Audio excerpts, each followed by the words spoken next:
All right, ladies and gentlemen, happy Friday. Hopefully, you guys are all set for the weekend here as we look to continue on here with Chapter 10 already at the beginning of the trimester. As a reminder, yesterday you were supposed to finish and complete your Section 2 questions.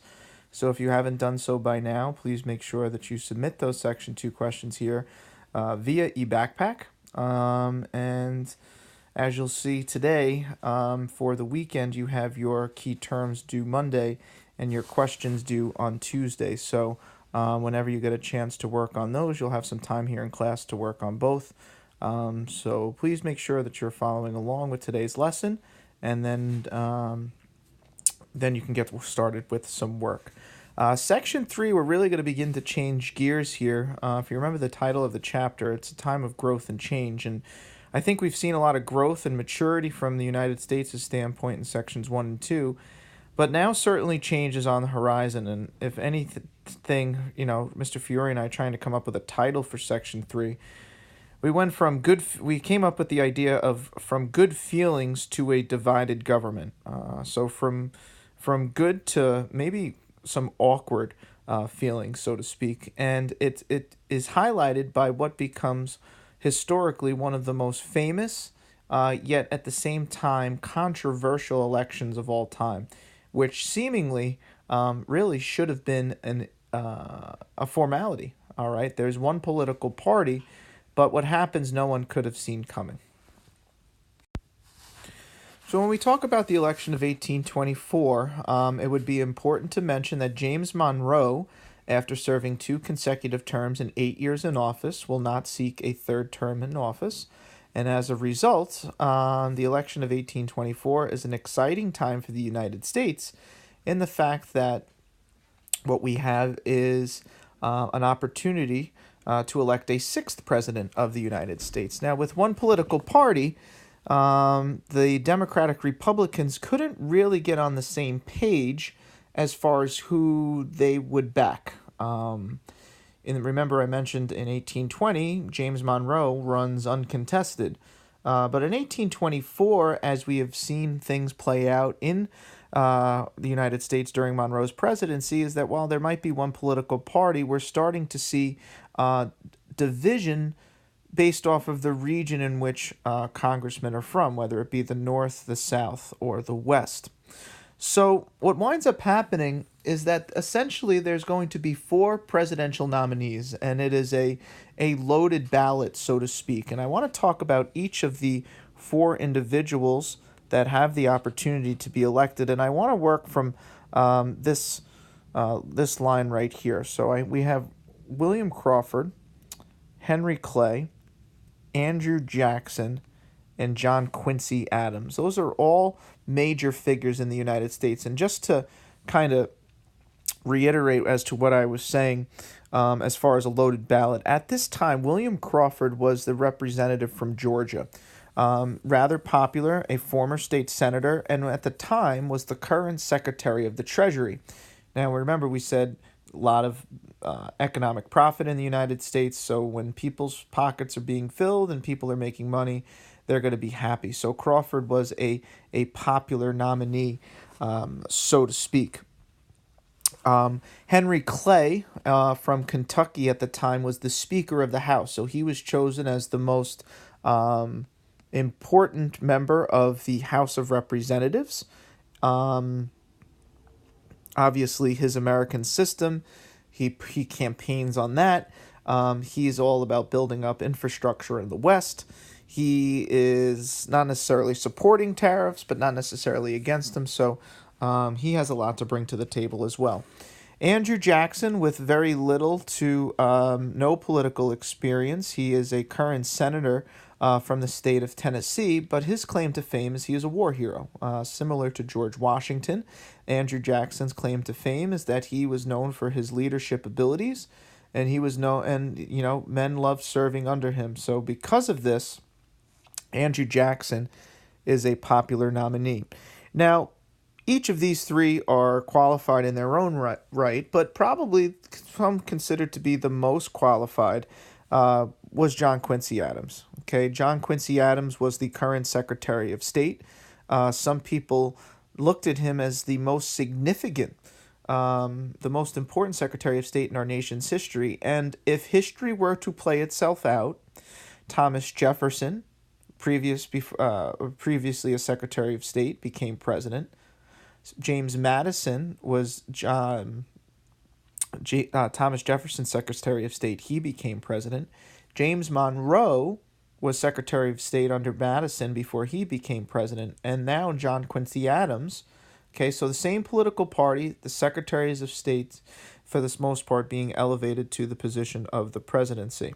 One person who's not mentioned here, who actually winds up taking a step out of the race before it even got to a point of the election, was John C. Calhoun. So you had all of these, a senator from South Carolina. So all of these big time figures would wind up essentially running for president. So as the election itself plays out, to many people's surprise, it is going to be Andrew Jackson that receives the most electoral votes. Okay? He wins 99 electoral votes. Coming in second was John Quincy Adams with 84 votes in the Electoral College. William Crawford received 41 votes. And Henry Clay came in last with only about 12% of the Electoral College, winning about 37 electoral votes. But the problem with this election is that no single candidate wins the majority. Those 99 electoral votes that Jackson wins, although he wins the popular vote, that doesn't really mean anything. It's the Electoral College. He only wins about 39% of the electoral vote. He needs about 50, at least 50%. So as per the confines of the Constitution, in the event that no one wins the majority or there is a tie, and we've seen a tie with the election of 1800, Burr and Jefferson, it goes to the House of Representatives. So the way it plays out as far as the Constitution goes is that you take the top three candidates, okay, in the election to be determined in the House. So based off of the elections, okay, you have Andrew Jackson. Let's just make a highlight here. All right, you have Andrew Jackson coming in first. You have John Quincy Adams coming in second. And you have William Crawford coming in third. So that means Henry Clay is out of the election. He cannot be elected when it gets to the House. By the time the House of Representatives votes, William Crawford is going to have a number of health ailments and is forced to withdraw his name from candidacy. So William Crawford, for health reasons, will wind up pulling his name out of the race. So now it comes down to the House of Representatives. It's Andrew Jackson, who won most of the electoral votes, who won the popular vote amongst Americans. So to go to the House, it seems as though it would be more of a formality. All right, it's evident that Andrew Jackson, will be the sixth president of the United States and the fourth consecutive Democratic Republican to win. However, there's a big there's a big question mark in regards to this election. And that person is going to be Henry Clay, who was the Speaker of the House. And Henry Clay of Kentucky despised Andrew Jackson of Tennessee. And he was quoted as saying that he felt as though that Jackson was unfit for president just because that he had defeated a handful of British soldiers at the Battle of New Orleans. And to the surprise of many, considering that Clay, who is going to help he is the Speaker of the House, he's going to deliberate over the debates leading up to an election in the House, to the surprise of many, on the very first ballot, John Quincy Adams is elected as the sixth president of the United States. And for Andrew Jackson and his supporters, they're going to scream bloody murder. They're going to accuse John Quincy Adams and Henry Clay for making some sort of closed-door deal, so to speak. And while there's no evidence that ever suggests that they did, Jackson and his supporters will claim that Adams and Clay had a corrupt bargain because after Adams is elected president, Henry Clay is quickly thereafter goes from Speaker of the House to Secretary of State. And this was a coveted position within the federal government at the time because, like John Quincy Adams, Monroe, Madison, and Jefferson all served as Secretary of State prior to becoming president. So that position at this time is considered to be the stepping stone, so to speak, to becoming president. I use that phrase, stepping stone, to help you get up onto something, so to speak. So Jackson and his supporters are ultimately furious over this election. They feel as though that they were robbed. Jackson not only blames Clay but Adams for this. And what we wind up seeing is there being really a split here in the Democratic-Republican Party over the results of this election. And almost immediately after the results of the election play out in 1825, Andrew Jackson announces that he will be running for president. And that is obviously running for president in 1828, 4 years down the line. And that is obviously going to be a cause of concern for those who did actually support John Quincy Adams. So one of the good things about looking at a map like this is you can see the things. This is really from an electoral college standpoint. I know the map looks as though that this was done, with Mr. Fiore in his coloring book, so to speak. But you can see here, you see a regional divide in many places. Obviously John Quincy Adams is going to have a tremendous amount of support up here in the north.